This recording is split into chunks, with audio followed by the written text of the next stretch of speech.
네, 여전히 양지수 모두 하락권에 머물러 있고요. 어제 외국인들 코스피 시장에서 돌아오는가 했는데 오늘 외국인과 기관 모두 코스피 코스닥 시장 안에서 매도세를 나타내고 있습니다. 시장의 방향성과 종목에 대한 얘기 이분에게 들어보겠습니다. 엠뱅고즈 신광선 매니저 나와 있습니다. 안녕하세요. 네, 안녕하세요. 신광선입니다. 네, 저희가 어제 이 시간에 CPI 얘기를 드렸는데 일단 하회를 했습니다. 네. 시장이 반응을 하기는 했는데 네. 저는 오늘 오후장 국내 증시 밀리는 거 보면서 약간의 그 찜찜한 느낌이 들어요. 저도 약간 찜찜합니다. 네. 약간 화장실 갔다가 약간 좀 거기까지. 매끄럽게, 네. 매끄럽게 나오지 못하는 이런 분위기가 좀 형성되지 않았나 이렇게 생각했는데 어쨌든 어제 말씀드렸던 대로 CPI는 너무나도 완벽하게 나왔죠. 완벽하게 나왔다고 보시면 좋을 것 같고 특히 여태까지 좀 많이 빠졌었던 뭐 테슬라, 엔비디아 뭐 기타 팔란티어 테크놀로지 같은 뭐 큰 이제 S&P 500에 들어가는 빅테크 위주의 반격이 좀 거세게 나왔죠. 사실 그러면서 사실 이제 색깔이 좀 바뀔 수 있는 가능성들 계속해서 언급을 좀 많이 해드렸어요. 근데 지금 분위기 자체가 또 오늘 장 초반까지는 그런 분위기가 형성되다가 결국은 대부분 이제 반도체부터 전반적인 AI 기술주들이 테크주들이 윗골에 좀 달아주면서 응봉으로 좀 전환하고 있죠. 우리나라 증시도 좀 마이너스로 떨어지고 있죠. 하락 이유에 대해서는 뭐 왈가왈부가 많이 나오겠죠. 정확한 하락 이유는 누가 알 수 있을까요? 장 끝나고 우리 증권부 기자분들이 작성해 주시니까요. 그 부분을 참고하시면 좋은데 제가 판단했을 때는 시장의 하락 요인은 2차 엔캐리 청산 우려감 때문입니다. 지금 우에다 총리의 발언이 나왔는데 좀 세게 나왔어요, 생각보다. 그것 때문에 오후장 밀리는 거예요? 정치적 리스크가 아니라고 좀 보시면 되고, 뭐 네. 윤석열 대통령 쪽의 변호인단이 기자회견 한다고 하니까 이것 때문에 빠지는 거 아니냐, 뭐 정치적 리스크 부각이냐라고 생각하시는 분들도 있겠지만, 뭐 그럴 수도 있겠지만, 제가 판단했을 때는 달러가 안 빠지고 원화가 약세로 접어드는 과정 속을 보면은 그렇게 좀 보고 있는데, 자 그래서 어쨌든 뭐 시장 얘기에 대해서 쭉 한번 살펴봐야 되겠죠. 오늘 뭐 섹터를 뭐 집중적으로 보는 것보다는 시장 매크로적인 관점을 얘기할 텐데요. 화면 보면서 말씀드릴게요. 일단은 제가 CPI를 봤을 때는 지금 대부분의 내용들이 너무 완벽하게 하회를 했었습니다. 파월이 망친 시장을 굉장히 지금 어찌 보면은 이런 CPI라든지 파월 또는 이런 기타 인물들이 이끌어주는 모습을 좀 보이고 있죠. CPI 발표 시장 반응은 굉장히 폭발적으로 좀 반응이 나왔죠. 근데 가장 중요한 건요.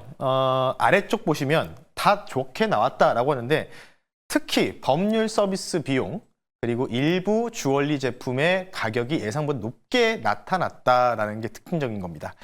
이게 쉽게 더 말씀드리면 뭐냐면 최근에 이제 이게 2월 달 데이터잖아요. 3월 달에 나오는 게 2월 달 CPI 데이터를 3월에 이제 후반형에서 반영을 하는데 법률 서비스 비용이 발생했다는 거는 최근에 미국에서 해고자들이 많아졌죠. 실업자들이 좀 많아지다 보니까 이와 관련돼서 주정부를 상대로 특히 공무원들도 지금 해고 조치가 나오고 있다 보니까 구조조정 그에 관련된 법률 서비스 비용이 올라갔다. 근데 이제 대부분 이제 법률 서비스 비용 올라가는 거는 우리나라의 법률 비용과 미국의 법률 비용은 하늘과 땅 차이죠. 굉장히 좀 비싸죠. 의료 비용도 마찬가지고. 그러다 보니까 이제 조금 이제 고부가가치 관련된 부분들 주얼리 제품도 올라갔다는 건 뭐냐면 확실히 미국도 경기가 많이 망가져 있구나. 트럼프가 되고 나서 경기가 좀 많이 일부러 저는 망가뜨리는 것 같거든요. 망가뜨리면서 물가를 잡아주는 형태들. 그러니까 소비를 안 하면 사람들이 물가를 망가뜨릴 수밖에 없다는 거겠죠. 그에 대한 부분들이 CPI 통해서 아마도 계속 이 CPI는요. 낮은 상태를 유지할 수밖에 없다는 점 참고하시면 좋을 것 같고요. 그래서 지금 이제 월가에서는 뭐 이런 얘기들이 좀 오고 가고 있습니다. 테크니컬한 랠리. 그러니까 이게 쉽게 얘기해서 뭐냐면 기술적 반등을 기대하자.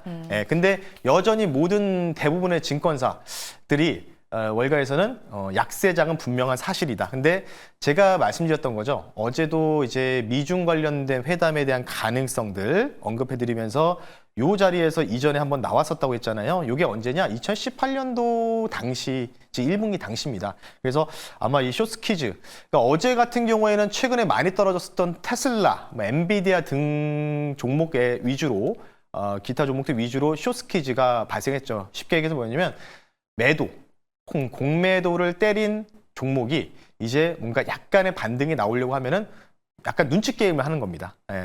풋옵션을 산 사람들이 이제 빨리 청산해서 수익 실현하고 이 주식을 매수하게 됐다. 환매수라고 하잖아요. 그거를 이제 숏커버, 숏스퀴즈로 하는데 그에 대한 부분들이 이제 나오는지 여부를 확인을 하는 작업을 어제 1차적으로 좀 이루어졌다. 이렇게 좀 긍정적으로 좀 보고 있어요. 그래서 제가 판단했을 때는요. 미국이 숏 커버 랠리가 스키즈 랠리가 단기적으로 어디까지 나올지는 이제 미지수죠. 어느 포인트까지 올라가느냐, 뭐 절반 나오냐, 3분의 1밖에 안 나오느냐, 아니면 0.618배짜리인 3분의 2 정도 나오느냐, 이건 우리가 알 수 없는데 어쨌든 간에 최소한의 3분의 1 정도의 반등이 나온다고 가정했을 때 우리나라 증시가 지금 뭔가 떨어졌을 때는 오히려 저가 매수의 기회를 할 수 있는 가능성들이 좀 있지 않을까 이렇게 생각하니까요. 그 부분은 좀 참고를 하시면 좋을 것 같습니다. 네, 알겠습니다. CPI 지표 얘기와 함께 이제 미국 쪽에서 최근에 어떤 네. 움직임이 포착이 되는지 저희가 확인을 해봤고요. 그 외에 우리가 이제 또 더 깊게 봐야 할 뉴스로는 뭐가 있을까요? 네, 오늘 이제 네. 딱 이 장면을 준비하면서 말씀 한번 드려볼 수 있도록 할게요. 어떤 거냐면 바로 이 장면입니다. 바로 지금 이분이 정인교 통상교섭본부장 이분입니다. 이분이 이제 그 미국 관련된 이 무역 관련된 부분들 이제 통상교섭을 하시러 오늘 이제 미국으로 떠났다, 비행기를 탔다라는 소식이 나오는데 그 떠나기 직전의 인터뷰가 어쨌든 이제 4월 2일까지로 여러분 대부분 알고 계시는데 우리나라에 대한 관세는 아직은 발효가 미비한 상황입니다. 그러니까 확실한 범위가 아직 나오지 않은 상황인데 지금 어느 정도 예측하는 부분들은 4월 2일 날 주요 국가들 대상으로 관세를 범위가 확정이 되면 그 이후에 우리나라에 대해서도 관세가 부과될 거거든요. 그러면 어찌 보면 이제 한 보름 정도 넘는 시간 동안에 그 무역 관련된 부분의 협상으로 인해서 줄다리기가 펼쳐질 가능성이 높아요.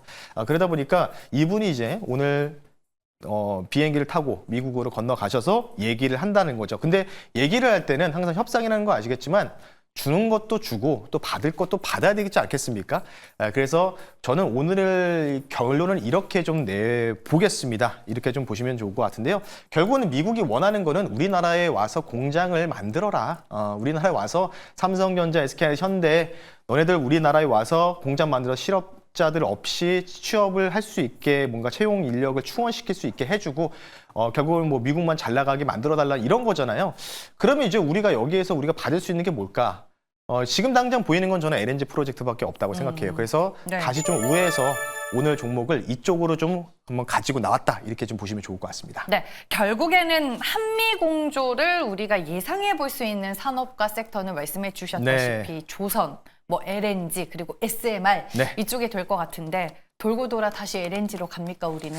네, 뭐 이전에 휴스틸 종목 한번 말씀을 드렸고, 근데 현대 힘스 뭐 올랐다가 좀 빠졌는데 전반적으로 이전에 제가 휴스틸 종목 언급해줘서 이틀 전에 어떤 뉴스가 있었냐면은 산업부 안덕헌 산업부 장관이 미국으로 이제 쉽게 얘기해서 딜을 하러 가겠다라고 나오고 나서 갔다 와서 그리고 이제 5일 뒤에 어떤 게 나왔죠? 국회 연설이 나오면서 LNG 프로젝트를 언급하면서 그쪽 관련주들이 급등이 좀 많이 나왔죠. 그래서 저도 이번에 아마 통상교섭본부장 이분이 갔다 와서 또 어떠한 뭔가 재료를 또 만들어줄 가능성이 있지 않을까 이렇게 생각해서요. 오늘 종목을 좀 선정했고요. 종목명 바로 말씀드릴게요. 5,660원에 편입하고요. 종목명은요. 우림 PTS라는 종목을 한번 편입해 볼 수 있도록 하겠습니다. LNG 하면은 이제 가장 먼저 떠오르는 네. 종목은 아닌데 이 회사가 미국 시추 설비 부품을 공급하고 있는 걸로 저는 이제 알고 있습니다. 네, 뭐 다 얘기하셔서 제가 설명해 드릴 게 그래요? 없는데, 네. 맞습니다. 시추 관련돼서 이제 감속기, 시추도 이제 뭐 우리가 우리가 뭐 이제 그 인간의 힘으로 하기에는 좀 제한적이니까 감속기를 이용한 건데, 이 감속기에 필요한 기어 박스를 납품하고 있다라고 좀 보시면 좋은데요. 주요 고객사가 미국의 존 디어, 엑스 에너지 그리고 GD 에너지 업체들한테 현재 시추, 석유와 가스 시추 관련된 기업박스, 시추에 필요한 기업박스 부품을 공급하고 있다. 이렇게 좀 보시면 좋을 것 같고요. 핵심은 이거죠. 결국 뭐 조선이든 방산이든 미국은 필요한 쪽은 분명하게 지난번 트럼프가 연설했었죠.